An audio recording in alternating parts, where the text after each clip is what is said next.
খাসি ভাষায় লাচ্ছবন শব্দের অর্থ পাহাড়ি ফুল বা জংলি ফুল। লাচ্ছবন গিরিখাত অফিসিয়াল নাম হলেও শ্রীমঙ্গল গিরিখাত নামে স্থানীয়রা বেশি চেনে। ছোট বড় অনেকগুলো পাথরের ছড়া আছে এই গিরিখাতে। স্থানীয় খাসি ভাষায় ক্ল্যাম-2, ক্ল্যাম-কেরি বা ক্ল্যাম-উল্কা নামে বড় 3 গিরিখাত পর্যটকদের কাছে মূল আকর্ষণ। মৌলভীবাজার জেলার শ্রীমঙ্গল উপজেলা সদর থেকে প্রায় 25 কিলোমিটার দূরে অবস্থিত এই প্রাচীন গিরিখাত ভারতের ত্রিপুরা রাজ্যের সীমান্তবর্তী জঙ্গল বেষ্টিত পাহাড়ি এলাকায় এটি। যাওয়ার পথে এমন মনোমুগ্ধকর সৌন্দর্য মাইলের পর মাইল আপনার চোখে পড়বে। সিন্দুর খান এলাকায় যাওয়ার পথে অবশ্যই আপনাদের গাইড নিতে হবে। না জেনে আমি ও ভালোবাসিলাম,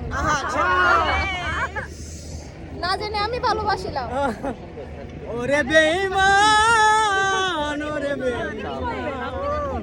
আপু আমরা এখন কোথায়? আমরা এখন শ্রীমঙ্গলে, কিন্তু এখানে শ্রীও নেই, মঙ্গলও নেই। এখন আমরা শ্রীমঙ্গলে নেমে যাচ্ছি লাচ্ছবন গিরিখাতে।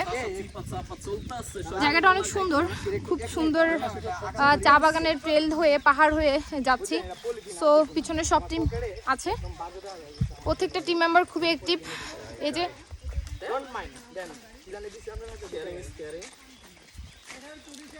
ভাইয়া র‍্যাপ হবে নাকি? আপু এই যে আমি।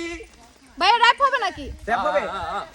তুই কই যাবি, গাড়ি তোর আমার চাবি, মিটাইয়া মনের দাবি, পরে কই সাবি যাবি, যেমনে সেমনে পাবি, কবি আমি কারিগর, খাওয়া দাওয়া শেষ, বাড়ি ঘর খালি কর, জোর কত জানি তো, সবাই তো স্বার্থপর, মনেতে মন রাগাইয়া হইয়া গুরব যা যাবর, স্বার্থের পট্টি বাইন্দা কান্না মাছি ভো ভো, পাগল হয়ে বোঝে এখন টাকা পয়সা লোভ।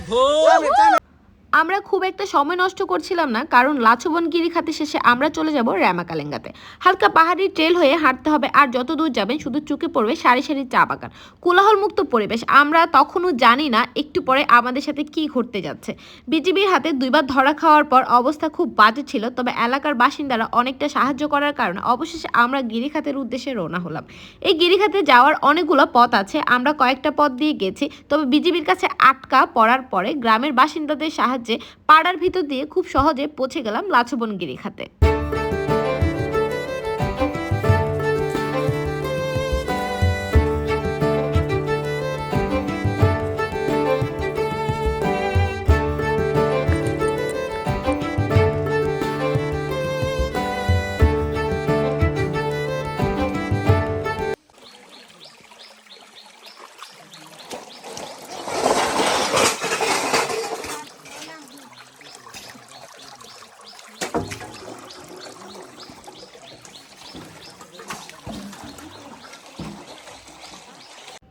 লাচ্ছবন গিরিখাতগুলো কোনোটা 1 কিলোমিটার, আবার কোনোটা এর চেয়ে কম। এই গিরিখাতগুলোর যাওয়ার ঝুঁকি রয়েছে।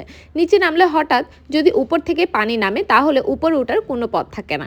কিছু কিছু জায়গা আছে খাড়া পাথরের পাহাড়, আর এখানে দুর্ঘটনা ঘটতে পারে। সাপের মতো আঁকাবাঁকা ছড়ার সাথে মিশেছে আরও প্রায় 100 খানিক ছোট বড় পাথরের ছড়া। পাহাড় থেকে 100-5 ফুট নিচে এইসব গিরিখাত কোথাও বড়, আবার কোথাও সরু। বৃষ্টি নেই, তবু এই অনবরত টুপটুপ করে পানি বড় বড় ফুটা পাথরের গা থেকে নেমে আসছে। তবে বর্ষার মৌসুমে পানি প্রবাহ বেশি থাকে পাহাড়ের বুকে বেয়ে নেমে আসা এসব ছোট ঝিরিগুলোতে। সো অনেক বাধা অতিক্রম করে ফাইনালি আমরা চলে আসছি গিরিখাতে। যেহেতু এখন দেশের অবস্থা ভালো না, বিজিবির থেকে 2 বার বাঁচছি, তারপরও ডিসাইড করছি যে যাব মানে যাব। ফুল টিমের অনেক কষ্ট হয়ে গেছে। ফাইনালি এখন আমরা গিরিখাতে। খারাপ না, সুন্দর ট্রেল, একটু বনো ট্রেল, একটু না বলতে গেলে অনেক বনো ট্রেল, তবে ট্রেলটা অনেক সুন্দর।